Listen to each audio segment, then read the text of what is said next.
everyone, welcome back to a new video. Today I want to pour into the elongated, I hope I say this the right way, mold from Molds and Shapes. It's one of their crystal molds and it's a trinket dish mold. And I start brushing my edges and I'm using one of the chrome chameleon pigment pens from Just Paint from Petra Jungblut.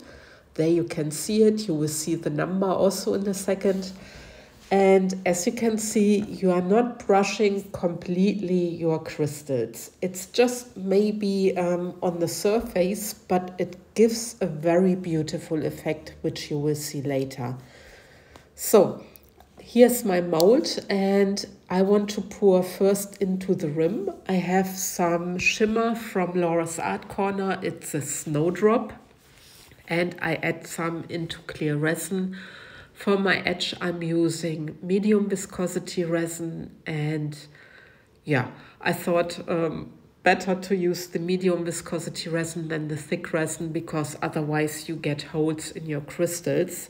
I don't know if you can see it in the end result, but I think the thinner the resin for the edge, the better. And because I'm pouring this before I continue with my design, yeah, I thought it's better to do it that way. If I'm sounding a little bit funny, I caught the flu. And if you hear noises in the background, it's our new cat, it's our Gary, and he makes some noises here. So while I'm doing the voiceover. Anyway, I let my resin cure, I let the rim cure, and now I'm taking the same pen again, and I'm just briefly brushing the powder, the mica powder, onto this resin piece.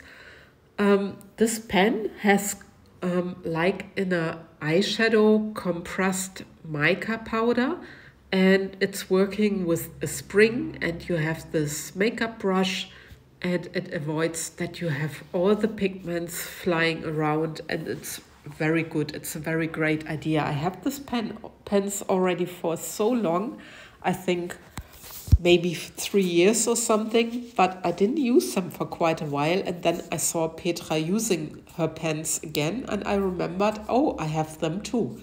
Anyway, I can start pouring and I want to achieve a web effect, but also with some chameleon pigments. So I'm using again a medium viscosity resin, the ultra cast resin, and I'm pouring a clear rim around the edge, or a clear rim, yes.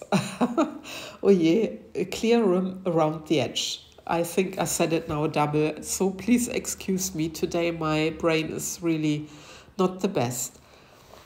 For my second color, I just have black, and I added 2 drops of the black pigment drops into my resin. So it's rather dark already, but this is what I wanted. So if you use the pigment drops, please be careful because your resin gets very fast, very dark. And then I have my next color, and I used the Write Draw Inks from Octopus. They're really draw inks, and I use the Deep Sea chameleon pigment from Let's Resin. I mixed it together and you will see what a beautiful color I achieved by mixing those 2 colors together. It's really like a steel blue, I think. It looks very beautiful, and the chameleon pigment turns from the blue to the purple color. And this is what I like, and this matches the pen I used from Petra, which also shifts from blue to purple tones. And now I'm just taking my clear resin, I'm filling up my mold as much as I can. And I found out that I mixed a little bit too little. My mold won't be completely full, but it doesn't matter. So, and now I'm taking my white mix, and the white is a mixture of the white pigment drops and some of the interference pearl. It's a mixture which I really like, but before I'm doing this, I just take care that I get rid of all the bubbles. So there's my white mixture, and I mixed my white quite opaque, and I also added quite a bit of the interference pearl in there. So I saw I still had some of the blue, so before I pour my white, sorry, it's a voiceover, I add what I have from the blue, so that, yeah, that I'm using everything from it. And now I can continue with my white, and I'm pouring the white rather thick around the rim, and I'm really hoping for some nice effects and that everything will move nicely into the center. And yeah, we will see. What I will do later, I will add some stones and glitter to the center.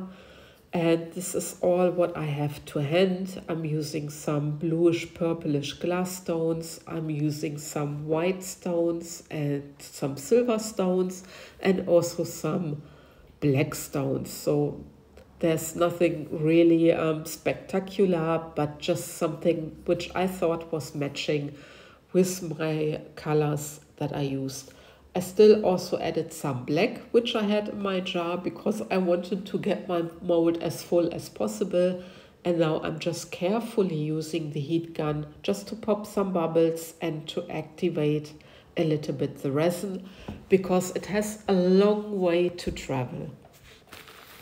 Anyway, like I said, this mold is from MoldsandShapes. You can check out my description box. There is a promo code, there's an affiliate link, and if you click on it, you or if you just use it, you get 10% discount. Just have a look if you're interested in these molds, and please also have a look for ETA art, for the pigment drops, and also for the resin. And yeah, all the other products I'm using I also link. And yeah, just have a look, and maybe some products will interest you. Anyway, so you see I'm taking care for my center, starting with the bluish stones. They are quite little, and I thought I need to put something a little bit bigger with it, because it's a big mold. This mold holds round about 470 grams of resin. And that's why I'm adding a little bit also bigger stones, and I hope it will all look nicely on the other side. I also didn't want to have a big blob of stones in the center, so I tried to make them rather thin, in a thin row or in a thin line in the center. And I hope I really place them also in center. Sometimes it's not so easy. Then you are busy with things. Yeah, here were my silver stones and some black stones. So this takes me quite a while, and I hope you don't mind. But meanwhile, you can also see the resin moving, and it makes a nice pattern. And again, for my German viewers, I'm sorry that I don't have the time at the moment to make a voiceover in German language. It will come again, but as I said in one of my previous videos, we got a new cat. It takes a lot of attention.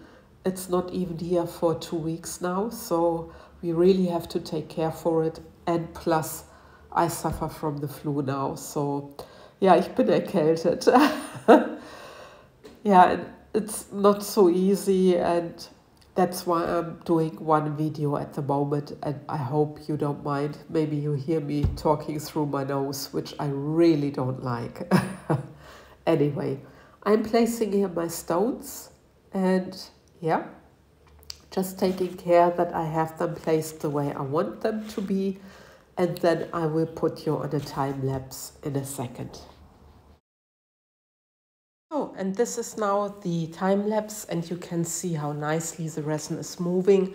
I'm also helping a little bit with the heat gun, so it's easier. But you can see how the pattern is closing, and I'm very curious about the other side, how it's gonna look like, especially with the chameleon pigment. And yeah, if I place my glass stones and the stones correctly, but we will see. So This is after I stopped with the time lapse, and you can see how the resin was moving. It seemed like it moved in 2 steps. That's how it appears there, but I think the powder from the chameleon pigment moved faster than the rest somehow. That's the feeling I had, but we will see on the next day how the resin piece is looking. So this is actually the next day. I let it cure 24 hours because the ultra cast resin needs 24 hours and I can demold, and I'm very curious. I'm sorry that I don't let you hear the awesome sound of the crystal edges when you demold, but with the voiceover it's sometimes a little bit difficult. But anyway, it really goes out very easily out of this mold, and you can already see from this side that something happened on the other side. So I'm very curious, and let's have a look. And look at this. I really love this. It's very beautiful, and it looks like a winter storm or something like this. I really like it. I think Rebecca from Art of Gesture Cat, because I shared this one with her, she said like a winter blizzard. And yeah, look at the edges, and you will see it in a second better, and you see the hint of the chameleon pigment on the edges, all these crystals and all these colors in the blue, turquoise color and some purple. I really like it, and look at the effects. And I'm really happy with the center, how I placed my stones. I really think it's matching. And well, I hope you like this video or like this video too. And I hope I could give you some inspiration. And with this, I love and leave you. I thank you for watching, and take care, guys. Bye-bye.